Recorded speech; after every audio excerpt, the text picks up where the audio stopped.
I had written 9 books, and I was currently writing my 10th.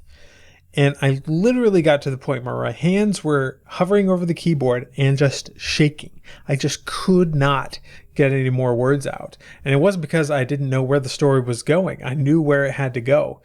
I just couldn't get myself to write. This was about the time that I figured out that I had a form of burnout. And burnout is a particularly nasty thing. In my particular case, I was writing the second and I think third book of my Fairy Queen series. I had just released the first and second book of that series, and the entire series had just completely flopped. And this was after I had, and don't do this, I had taken out a multiple $1,000 loan to be able to fund the ads and the covers and everything I needed for these books. And then I put them out there. I had done all my research, all my due diligence. I had a robust marketing plan. I was doing everything perfect. I had done the same thing on my very first series, and it had done reasonably well. I thought surely my second series would do even better because I know my stuff better. I knew my first book was better than the first book of my previous series. Everything else seemed amazing, like it was going to go absolutely perfect, and it just flopped hard. I spent about $1,000 on ads before I turned them off and made only about $400 to $500 in sales. Huge loss. And this is what killed me. This is what really got me to the point where, as I'm writing the third book in this series, I just couldn't write anymore. And it didn't just last for a little while and then I got the urge to write again. This lasted for years. I have still not finished that series. I've got the fourth book done. The third and the fourth book were finished. I have the fifth book that I'm waiting to start working on. But this series has been incredibly hard for me. And it's been years, and I still, even today, struggle a little bit with writing something from start to finish and really focusing on a single project at a time and getting it done. Even this YouTube channel was kind of developed as a way for me to do something different that also allowed me to continue working on my writing to some extent. Now that's backfired a little bit because this channel takes a whole lot of my time, but I'm enjoying it. So no real harm done there. But I want to talk about this thing called burnout. And this video is a little different than my other videos. Most of the videos on this channel are related to how authors can use AI in their process to simplify their world and to overcome burnout to some extent, because that's what AI did for me. I imagine a lot of authors watching this are not going to be my regular AI positive authors, and that's okay. This isn't necessarily a video about AI, but this is a video about burnout, and which is a very important subject and one that I feel like most authors go through. In fact, I would be willing to bet you will go through this at some point, and it's going to be hard for you. Most people think of burnout as just having a lot of stress. You just get tired from all the stress, and there's certainly stress involved. There's certainly fatigue involved, but the definition I particularly like is, I heard this from Becca Syme, who wrote a book about authors experiencing burnout. I highly recommend you go check that out. I once heard an interview with her where she talked about burnout not necessarily as having too much stress, but as having expectations and working really hard to get these expectations of reward. Expectations of reward, and then not getting the reward. And this is the interesting thing. Those expectations can be anything.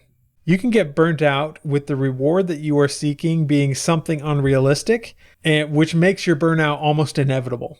So let's say your goal is to have a million sales of your book. That's unrealistic, but if you're really dead set on that goal and you release your book and you don't get 1 million sales, you might experience burnout because you're receiving this perceived expectation of reward, and then you are not getting your reward because you have this unrealistic expectation. If you bring your expectation and fix it on something else, you can ensure that you're constantly being rewarded, but I'll get to that. And in my case, I had this expectation of money, making money, and that led to burnout when I didn't make that money.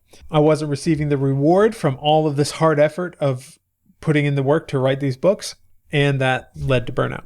That said, there are a lot of factors, most of them stress related, that come into burnout. You're going to be experiencing stress at work, in your family. All of these things will contribute to your burnout, as will things like not getting enough sleep or having poor diet and exercise. All of those things can contribute to the stress on your body, which contributes to the stress on your mind, which can contribute to the burnout.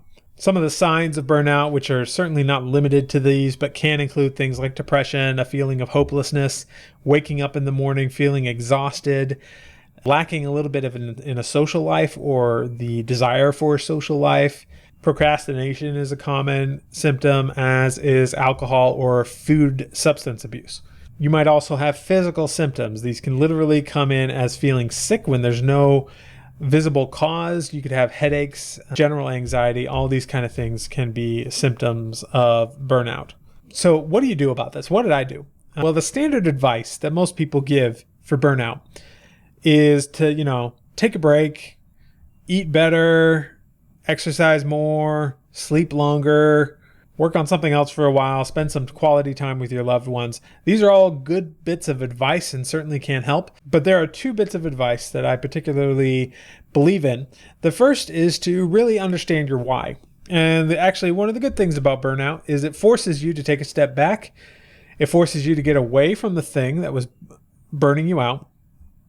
And it's a good time to ask yourself, why did you want to do that thing in the first place?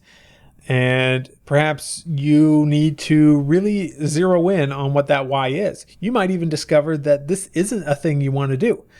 And people can get burnout from all sorts of things, not just writing. But very often it is something you want to do.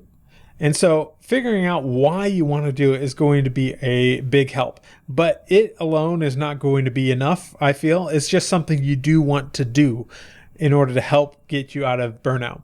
The thing that really started to work for me was to begin assigning reward to a different thing that is more in your control. I mentioned that burnout is often the result of having unrealistic expectations of reward. In my case, it was putting the expectation of reward on financial gain from my books, which I did not get, hence I got burned out.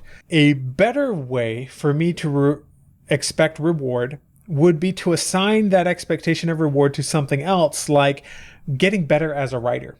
If I assign getting better as a writer as being my reward, then suddenly every day that I write consistently, I am rewarded because I know that by writing consistently, I have improved as a writer that day.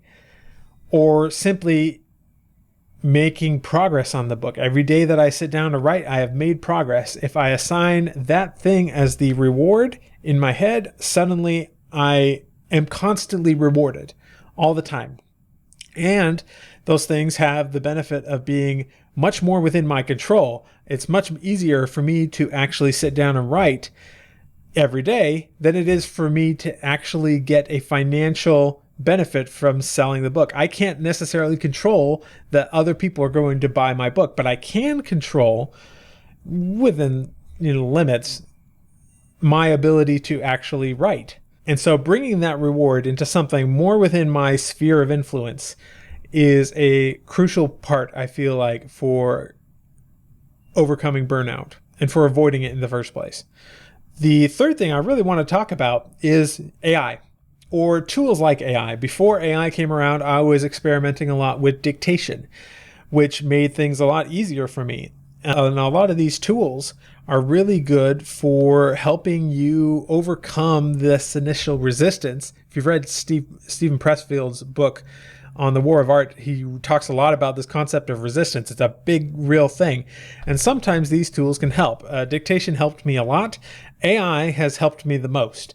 And I credit AI with really being the thing that got me writing again, even though sometimes it takes me just as long as it did before to get a workable chapter using AI than not using AI.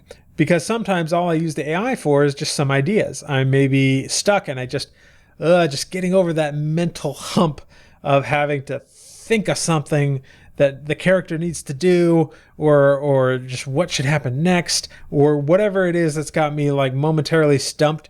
trying to come up with that solution on my own creates decision fatigue, which just increases the stress and makes you more likely to burn out.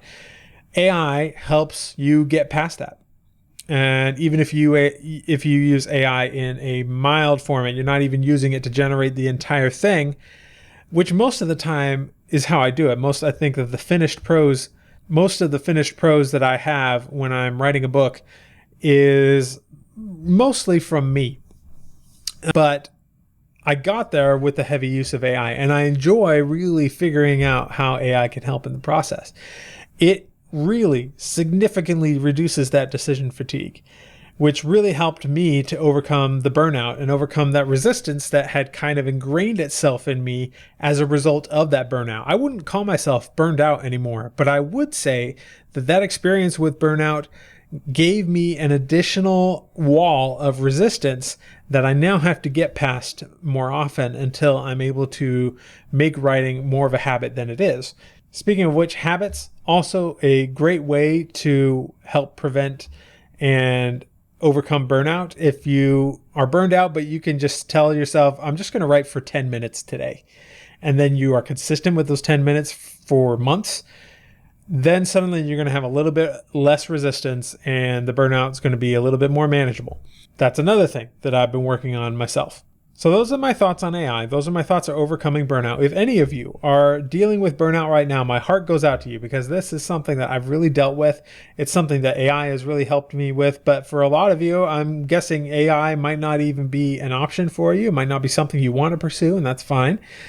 But I would encourage you to use some of these other things I've talked about. Maybe take a look at dictation, form some solid habits, take care of yourself, and work on assigning value to something more within your control, like becoming a better writer every day. Because even if you work for 10 years straight and you never sell a single book, you are going to be such a better writer at the end of 10 years. And if that is your goal, to become a better writer, you're going to be so much less likely to burn out than if you had a goal of selling 1 million books by the time you've been writing for 10 years, right? Keep all of those things in mind. I hope this was useful for you, and I'll see you in the next video.